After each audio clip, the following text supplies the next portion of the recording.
All right, good to hear from you, Marilyn. Bill in Townsville. Morning to you, Bill. G'day, folks. Look, I'm visiting from Melbourne, and to be in Townsville the night of that grand final was absolutely fantastic. I can well understand. And because I'm in Townsville, I'm reduced to watching ABC News 24 for most of my news information. Earlier this week, there was a fire at Tyab, and there was hot conditions and fires everywhere. And the story on the ABC included numerous rotations of some guy diving off a pier, oh, yes, a handrail of a pier, a kid, into shallow water. Where his friends, he's diving into the water and his friends are standing in the water and it's only up to their waist. That's right. I saw that too. I emailed ABC and said, is this a good idea? And I was hoping that Liberty was going to be on today to ask if there may have been some liability for the ABC to be showing this. Sorry to disappoint. She's not there. Now, listen. The point being that the water was way too shallow for any sensible person to dive into it. Absolutely. And it was way too shallow for the ABC to be showing it. I couldn't agree with you more, Bill. Now, Mark Scott is going to be at a public meeting this evening in Melbourne. You're aware of that? Is anyone going? No, I didn't know. What's the meeting? It's a public event with the Wheeler Centre and another organisation. It's going to be at the Baptist Church, I believe, in Collins Street. I'm glad you're able to tell us about it.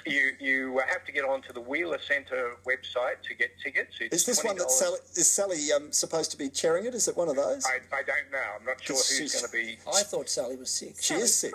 She is crook, so they'll have to... If it was one that she was doing for them, they'll have to get someone else. So, did you want someone to go along and ask Mark Scott why they were showing pictures of kids diving into shallow water? No, because that's not going to happen. You can't have editorial interference, you know that, Bill. I wanted someone to ask him about Mark's comment from 2006 when he said audiences must not be able to reasonably conclude that the ABC has taken an editorial stand on matters of contention and public debate. Yeah. And the ABC has clearly taken a view on things like climate change and gay marriage and asylum seekers, Julian Assange, a range of other issues. But the ABC doesn't have a unified or single opinion Bill, on you France. had everyone agreeing with you here in the studio until you started on this point. Bill, there is no single ABC body of opinion on anything because no one tells people on the microphones, television, radio, online, no one tells us what to think. There's a mindset. What, we all support democracy and No, there is a freedom. There is a mindset on all the things that Bill was talking about.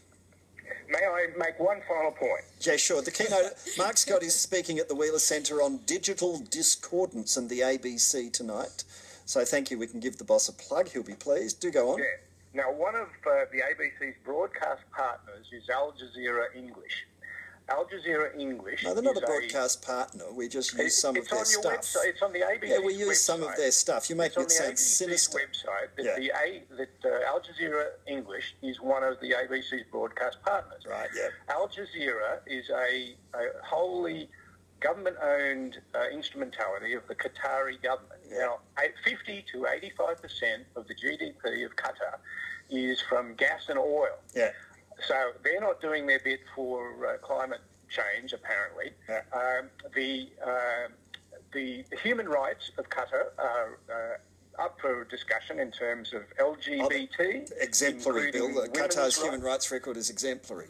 So why is the ABC in a strategic partnership with Al Jazeera? Because they get stuff. Because they get stuff no one else can get access to. That's it.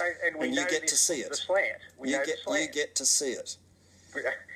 Anyway, that's Bill, you're actually talking to one of a handful of people from the West and from Western media who have been to Al Jazeera and been through their studios and their editorial meetings and seen the way they do it. And did you see they're all BBC trained. Hey? Did you see Al Jazeera as opposed to Al Jazeera English? Yes, they're BBC trained, and they're owned by the government, and there's Al Arabiya, there are rivals that have been set up because there are people in the Middle Eastern communities and the Arab world who don't like the Al Jazeera slant, like the government of Egypt, which put Peter Grester in jail because they said he was a spy. Thank you for your time, John. I very much appreciate it. Yeah, look, I mean, it's a really interesting debate, but there's no conspiracy to the ABC taking footage from Al Jazeera when they've got stuff no one else can get. There just isn't. Do you think there is, John Roscoe? No, I think you're putting words into Bill's mouth. I don't think anyone was talking about a conspiracy. I think Bill was talking about the point that the ABC partners with a Qatari-owned media organisation. They don't partner. They just use their footage. In the same way they'd use the BBC's footage or footage they source from anywhere else around the world where they have the content and the ABC does not.